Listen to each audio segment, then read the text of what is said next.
Okay, let's unpack this. Have you ever stumbled upon a nugget of profound wisdom in a really unexpected place? Oh, absolutely. Maybe like a song lyric that suddenly hits you differently. Yeah, exactly. Or just a simple observation that unlocks something bigger. Mm-hmm. Well, today we're doing that sort of on a grand scale.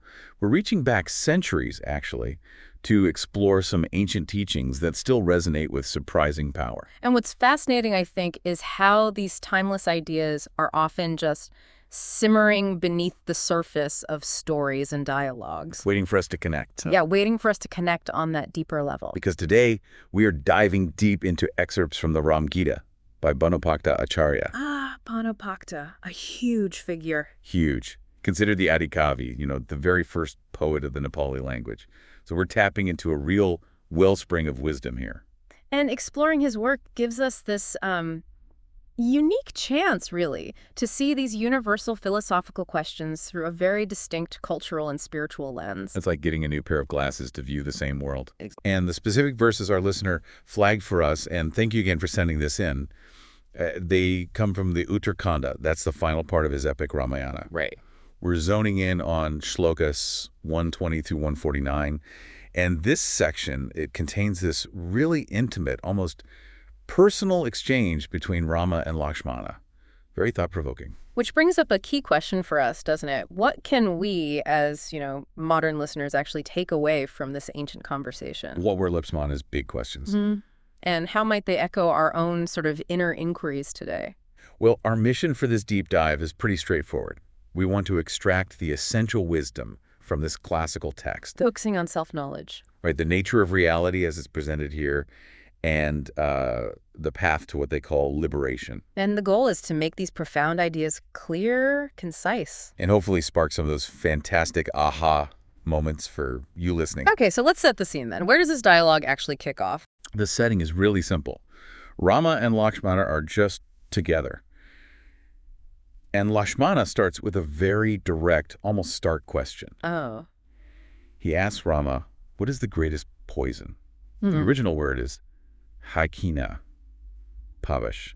It carries some real weight, doesn't it? It does. It immediately makes you stop and think, what could be so fundamentally destructive? What comes to your mind, when you hear ultimate poison? And Rama's answer might surprise you a bit. He says that Brahma wealth, Brahmaswa is the poison, specifically as understood by kings, Rajagajaj. Now, at first glance, that sounds, well, counterintuitive, maybe. Is he saying spiritual wealth is bad? Right. But that's not it at all, is it? Not really. The context, like you said, is kingship. Brahma wealth probably means resources, maybe land meant for Brahmins or, spiritual purposes. So for a king to unjustly seize that kind of wealth, that would be a severe ethical breach, a true poison to their duty to the kingdom's well-being. So it highlights the responsibility that comes with power. Absolutely. And the dangers of abusing it. The takeaway is that actions with negative ethical weight, especially by those in power, can be deeply, deeply toxic. That context really clears it up. But Lakshmana, he doesn't just stop there. The text says he keeps asking questions. He's clearly probing for something deeper. And that shows a crucial part of learning, right? Not just taking the first answer, but keep digging, keep inquiring, seeking that more fundamental truth. And Lakshmana then shifts focus a bit. He talks about the nature of beings. He describes those with a knowledge form, Knowledge form, interesting. Yeah, appearing in countless forms because of illusion or maya. So the idea here is that our basic nature is pure awareness, but we perceive all this diversity. Endless forms, individual identities. This concept of Maya suggests that the reality we experience might be, well, a kind of grand illusion, a veil over our true unified essence. So a key insight is what you see on the surface. Might not be the whole story, might not be the deepest reality. And he suggests this whole display, this multiplicity, it's a divine play, Allah's Leela, that devotees understand. And the purpose of this play, for the subduing of demons, Tifia Damana Nanimita. So from this viewpoint, the illusion isn't just random, it actually has a purpose. It's like a cosmic drama, maybe. Good versus evil playing out. Right. And the demons, well, they could be literal, they could be metaphorical. The negative tendencies inside ourselves that we need to overcome. So the divine play might be about our own inner struggles and growth. Could be, yeah. Still searching, Lakshmana makes this really earnest plea. He asks to know the path, the path. Mm-hmm. To easily cross the ocean of worldly existence, Hai Pataon, Sansarupi Bhava Samudra. That metaphor, ocean of worldly existence. It's beautiful, isn't it? It perfectly captures that feeling of being overwhelmed. By the constant changes, the challenges of life. The whole cycle of suffering and impermanence. Lakshmana is basically asking for a reliable map. A way through. A way through this tough journey. The takeaway is this universal human ache, really, to find a way through life's messiness with maybe a bit more ease. And it's not just about escaping the bad stuff. He wants to reach his own abode, his dham, his true home, and experience bliss, yeah. Ananda. It's a longing for something lasting, something genuinely joyful. That desire for liberation, for moving beyond our limits and finding real, lasting happiness, that's such a core human drive. Absolutely. What resonates here is that deep down, we're all looking for that sense of peace, fulfillment. The text says Rama responds with joy. He sees Lakshmana's sincerity. That's nice. And he clears Lakshmana's doubts, his santatap. He shares the same knowledge found in the Vedas. The ancient wisdom. Yeah. And he reassures Lakshmana, and sort of by extension, all of us, that this path, it's actually easy to traverse. That reassurance is powerful. Yeah. Because often these spiritual paths can seem so daunting, almost impossible. Right. Out of reach. But the emphasis here on its simplicity, if we have the right understanding. That's quite encouraging. The key insight might be that profound wisdom is perhaps more accessible than we tend to think. Which leads us into a really critical part of their conversation. The interplay between action, karma, and knowledge, argayan. The text explores this cycle where our actions create consequences. Ripples. Yeah, ripples. Which then lead to repeated births. It's this continuous loop within the world, the hagana, uvan. This concept of samsara, the cycle of birth, death, rebirth, all driven by our actions, it's fundamental in many Eastern traditions. It suggests our present is shaped by the past. And our present actions shape the future. Exactly. The insightful takeaway is just how interconnected our actions and their long-term effects really are. And what fuels this whole cycle? Ignorance. Again. Ignorance, the root. So therefore, knowledge becomes the tool, the way to break free from this cycle of repeated existence. The text really stresses that just doing things, performing actions without understanding, that's not enough to get liberated. That's a crucial distinction. It highlights that, good intentions or rituals alone might not cut it for lasting change. You need something more. True freedom seems to come from a fundamental shift in understanding, a deeper knowing of reality. Think of it like you can follow a recipe perfectly, right? But truly understanding the chemistry of cooking, that gives you a whole different level of mastery. I see. So the text goes on, saying we need to cultivate gige ambichar. Deep contemplation of knowledge. Right, to attain liberation. Yeah. And those who ignore knowledge, who only rely on action, they stay trapped in the cycle. However, the text throws in a bit of nuance here. It mentions that the Vedas also say that action assists knowledge. So it's not completely clear-cut. Seems not entirely. This reflects a long-standing debate in philosophy, really. How do our actions and our understanding actually relate on the path? Are they separate? Can they work together? Exactly. And the text even brings up a counterargument. Some say knowledge doesn't need any help from action. Okay. And then comes this really sharp question. How could there be assistance where there's opposition? Suggesting they're fundamentally different. A potential conflict in their very nature. Yeah. But the ultimate conclusion drawn here seems to emphasize the sheer power of knowledge itself. It says knowledge alone is powerful enough to grant liberation. The insight there is that a deep, fundamental understanding of reality possesses a kind of transformative power that actions by themselves might lack. And this idea gets more support from Vedic statements, Shruti, from the Bahasani and Taittiriya Upanishads. Okay. Apparently, they affirm that knowledge doesn't need external support. So the advice is understand this tension with action, but ultimately prioritize knowledge. See it as the primary way to liberation. This isn't necessarily saying, sit and do nothing. No, probably not. But maybe it's more about a shift in focus. The main effort should be on gaining that core understanding that goes beyond just ritual or action for liberation's sake. So prioritize inner wisdom over external acts as the direct path. That seems to be the key takeaway, yeah. And then the conversation pivots to this incredibly important Vedic statement. Tat tavam asi. Yes. That's huge. This is a real cornerstone of this wisdom, isn't it? Absolutely. It's considered one of the Mahavakyas, the great utterances in Vedanta philosophy. What does it mean, essentially? In essence, it declares the fundamental unity between your individual self and the ultimate reality. It's a statement of profound oneness. Okay. That thou art. Okay. The text breaks it down. Tat, that meaning the supreme self, Padishalamaha. Right. Yeah, Thou, meaning the individual self, Athijivampama. Yes. And Asi means art, or implies their oneness, Aikya. Their unity, yes. And the advice is to deeply contemplate this, day and night. This constant reflection on Tatvamasi, it's the practice, really, of recognizing our inherent connection to the divine or the ultimate reality. Moving beyond feeling separate. Exactly. Moving beyond that illusion of separateness and realizing our true unified nature. A key insight here is that our individual identity isn't ultimately separate from the universal consciousness. Wow. Okay.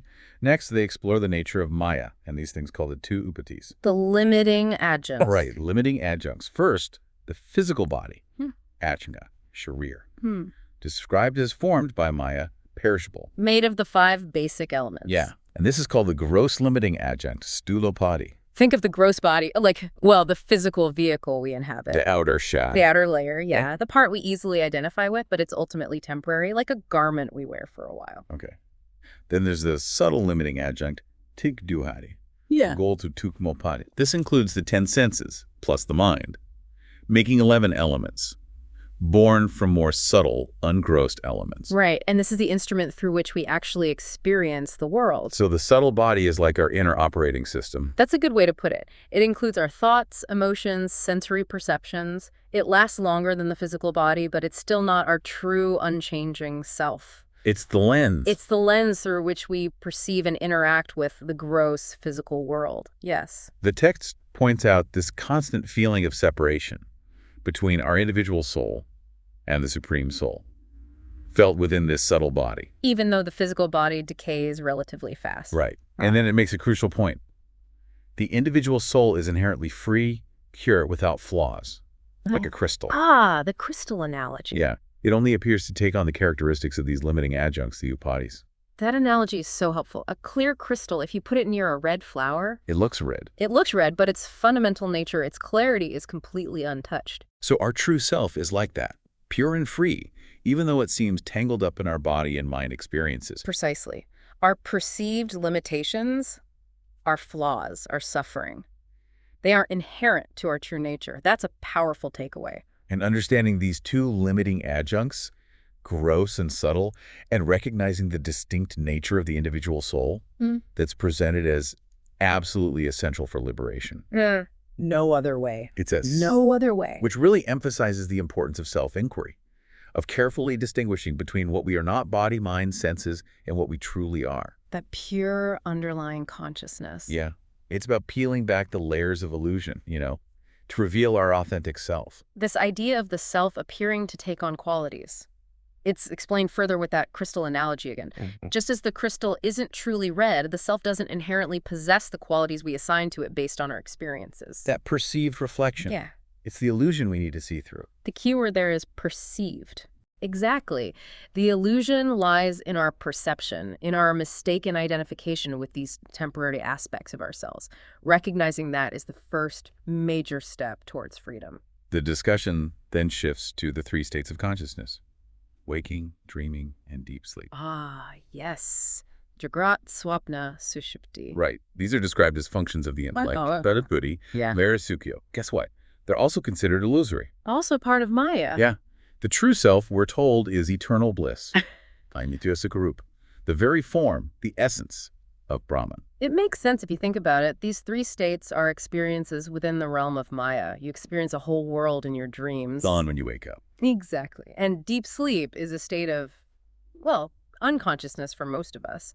The true self is the constant witness behind all these states. Watching them come and go?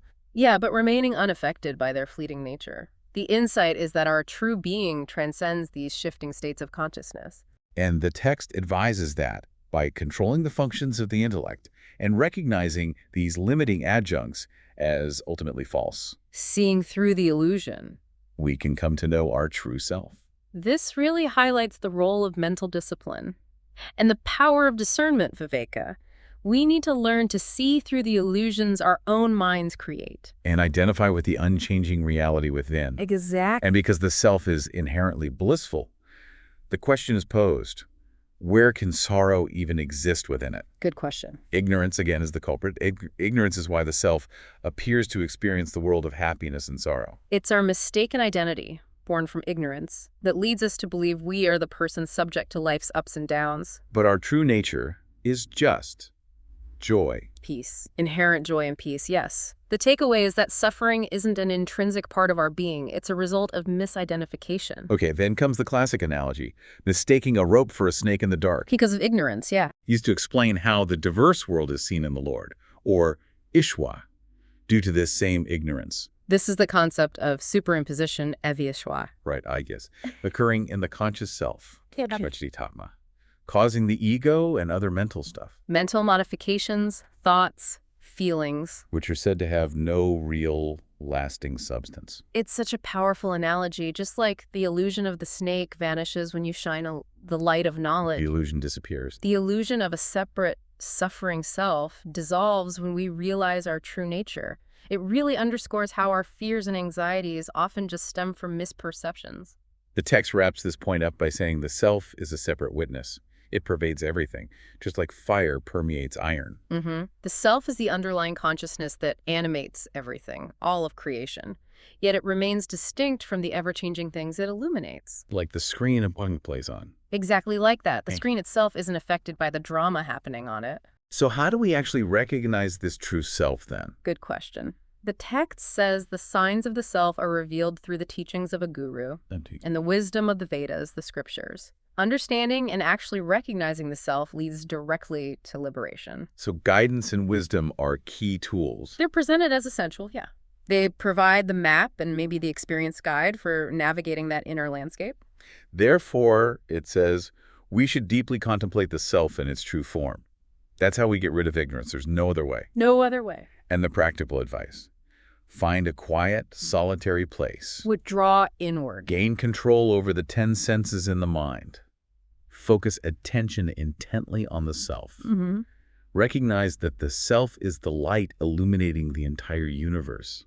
And understanding this truth leads to completeness, Telegane Kurnarup. This really emphasizes introspection, sense withdrawal, patihara, focused meditation, dharana, dhyana. These are practical steps. Things you can actually do. Right. To turn attention inward and discover that true nature. It's about creating the inner space to connect with our deepest self. Then the significance of Omkara, Cheku, comes up. Om, the primordial sound. Described as the source of the entire universe in its state of ignorance. Okay. But when knowledge dawns, the universe dissolves back into the self, which is the very abode of Omkara. So Om is seen as both the origin and the ultimate destination of everything. The source and the return. Exactly. It represents the unmanifest becoming manifest and then merging back into that unmanifest state. It's a powerful symbol of the underlying unity. And when one merges into the self, experiencing the waking, dreaming, and deep sleep states and their witness, Transcending those three. only the pure adjunct-free self remains. This transcendence of the ordinary states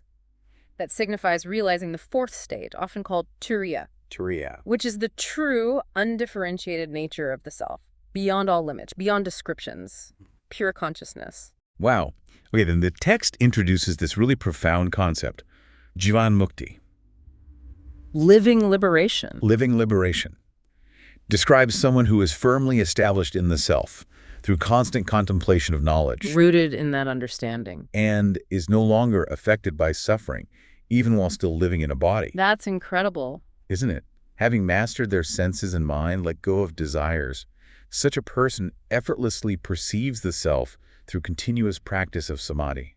Deep meditative absorption or awareness. Yeah, samadhi, a profound state. Jivan Mukti. It's such an inspiring idea that liberation isn't just something you get after death. It's possible here and now. It's a state of being you can realize right here, right now, recognizing your true freedom even amidst all the chaos and experiences of the world. Okay, so the final instructions. Continuous meditation on this complete infinite self. Keep the focus there. And we're encouraged to understand and patiently accept the results of past actions, prarabdha karma. The consequences playing out now, good and bad. both pleasure and pain. Just endure them patiently.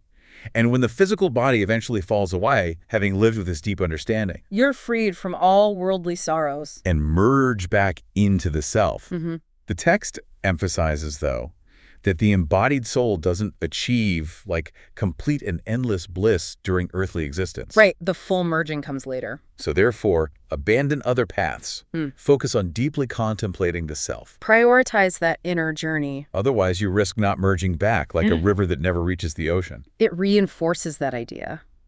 True, lasting liberation comes from consistent self-awareness and transcending our identification with the temporary body and its fleeting experiences. It's a call to really prioritize this inner path. Absolutely. And the ultimate truth declared is, the self alone is real. The ultimate reality. The entire world, as we perceive it, is ultimately an illusion, like the snake in the rope again. Its reality is provisional, relative, not ultimate. And those who realize this, who take refuge in a guru's guidance through service and understanding, they won't be bound by anything. Freedom. This essence, this secret of the Vedas has been revealed.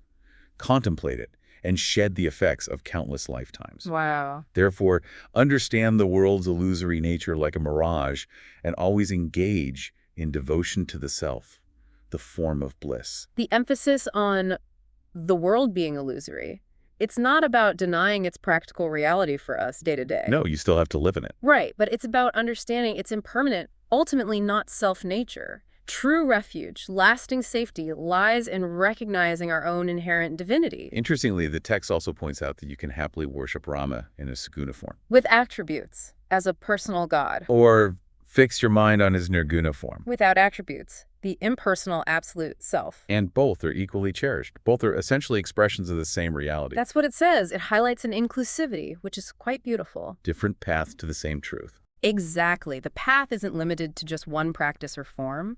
The essence is the understanding, the sincere intention behind it. And those who share this knowledge, they purify the world, even by sharing it with anyone, regardless of background. Spreading the wisdom benefits everyone. Finally, it stresses the importance of faith and devotion towards the guru, towards the teachings. Trusting the guide and the guidance. Truly understanding these principles, consistently reflecting on them.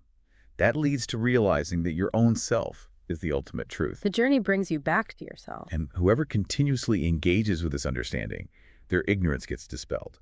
They effortlessly become one with the divine, crossing that ocean of worldly existence. It really underscores the vital role of a guide and the power of consistent study and reflection. They're crucial for growth and liberation.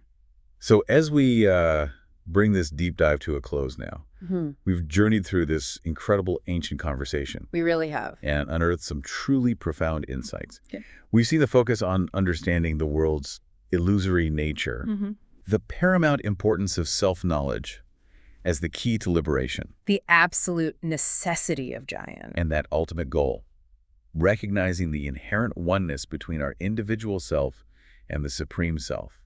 Beautifully captured in Tattva. That thou art. And what's particularly relevant, I think, for you, our listener, is how these seemingly ancient concepts can still offer such a powerful framework for understanding our own experiences today. Absolutely. The fundamental questions: who am I? What is reality? How do I find lasting peace? They're timeless. They don't go away. They don't. And the RamGeeta provides this incredibly rich source of wisdom that can offer genuinely new perspectives on these enduring human inquiries. Hopefully you've had a few of those aha moments yourself, connecting these ideas to your own life. We hope so. I really hope this exploration has given you maybe a fresh way of looking at things, maybe prompted you to reconsider some of your own assumptions about reality, about who you are. Now, as you go about the rest of your day, I want to leave you with this to ponder. A bit of food for thought. If our everyday experience of the world is, in some fundamental way, a kind of illusion, how might deeply understanding that shift the way we choose to live? How might it change how we interact with the world and with each other? That's a great question. It's one that could lead to a lifetime of exploration, I think.